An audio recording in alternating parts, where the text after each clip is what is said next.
7 da leitura dessa semana, Jeová nos trouxe atenção a uma pessoa do passado chamado Mica e as consequências que ele trouxe para a sua vida, os problemas que ele trouxe devido à sua desobediência a Jeová. Mas o que ele fez? Acompanhe comigo, por favor, aqui em Juízes, capítulo 17, versículos 1 e 2, por favor. Juízes, capítulo 17, versículos 1 e 2, ele diz assim: Havia um homem da região montanhosa de Efraim chamado Mica. Ele disse à sua mãe: As 1.100 peças de prata que lhe roubaram e sobre as quais ouvi a senhora pronunciar uma maldição estão comigo. Fui eu que peguei. Então sua mãe disse: Que Jeová abençoe meu filho.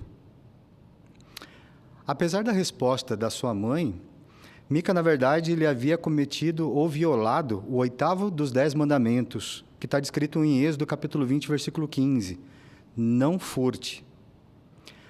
Nós sabemos a respeito da seriedade do roubo ou do furto, mas o que tornou isso um pouco mais grave ainda é que naquela ocasião eles tinham as leis de Jeová, que os orientavam sobre o que era certo e o que era errado, e tinham o sacerdócio que ajudavam também a lembrar das leis de Jeová e a seguir uma vida da maneira como Jeová estipulou, de uma forma que agradasse a Jeová. E apesar disso, ele violou também outras leis e cometeu pecados mais graves ainda, desconsiderando algumas orientações da parte de Jeová. Vamos ver juntos agora os versículos 4 e 5 do mesmo capítulo, capítulo 17, por favor. Capítulo 17, versículos 4 e 5 diz assim: Depois que ele devolveu a prata à sua mãe, ela pegou 200 peças de prata e as deu ao ourives. Ele fez uma imagem esculpida e uma estátua de metal, e elas foram colocadas na casa de Mica.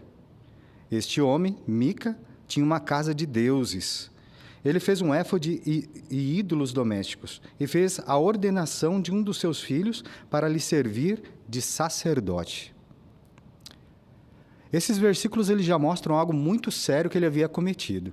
Em Êxodo capítulo 20, versículos 4 a 6, Jeová deixa muito claro a posição dele com respeito a ídolos. Ele menciona: Não faça para vocês imagem esculpida, e não se curve diante delas nem a sirva. E Jeová ainda enfatiza: Sou um Deus que exige devoção exclusiva. Nesse caso, o versículo ainda mencionou que Mica, ele tinha uma casa de deuses, então não era daquele momento que ele passou a fazer aquilo. Ele já vinha praticando. Ele tinha um local que ele considerava como sendo sagrado aos seus olhos, né? Mas, na verdade, ele estava desconsiderando, por exemplo, totalmente o tabernáculo de Jeová que se encontrava em Silo, que foi aonde Jeová estabeleceu para ser adorado. Era ali que Jeová queria ser adorado, e não dessas formas como Mica vinha fazendo. Agora, ainda no versículo 12, ele foi mais além ainda. Menciona assim: Além disso, Mica fez a ordenação do levita para lhe servir de sacerdote, e ele ficou morando na casa de Mica. Os irmãos podem até perceber ali, que na palavra ordenação tem uma nota e ela menciona: encheu a mão. Ou seja, Mica havia contratado um levita para lhe servir como sacerdote. Primeiramente, que o sacerdote, esse levita, ele não era da linhagem de Arão. E ele também não estava apropriado ou não estava preparado para fazer parte daquilo, para ser um sacerdote. Ele não estava apto àquilo. E também não cabia a Mica designar um sacerdote. Então, nesse caso, é interessante analisar que lá no versículo 13, Mica ainda menciona que esses atos, essas coisas que ele havia feito, ele achava que Jeová ia gostar daquilo, ia achar bom aquilo que ele havia feito. Ou seja, a gente viu uma sequência de desobediências. Mas o que isso trouxe para Mica? Qual foi a consequência disso? Agora, no capítulo 18, versículos 24 a 26.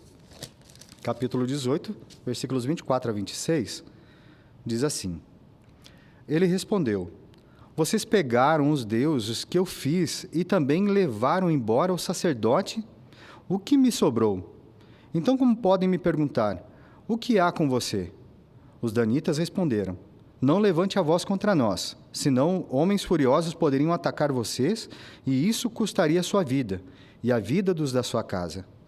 Assim, os danitas seguiram seu caminho, e Mica, vendo que eles eram mais fortes do que ele, virou-se e voltou para casa.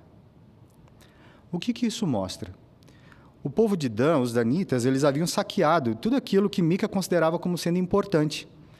Só que Mica, ele queria aquilo de volta, e ele foi atrás para reclamar aquilo que ele havia perdido. Então, nesse momento, os danitas mencionaram, o ameaçaram de morte e pediram para ele parar de seguir, senão, além dele, todos os seus descendentes, sua família, seriam mortos também, né? Em resumo, Mica perdeu tudo aquilo que ele considerava ser importante. Então, ele havia perdido tudo. E sem contar que ele havia desagradado também o coração de Jeová, que é o mais sério disso tudo, né?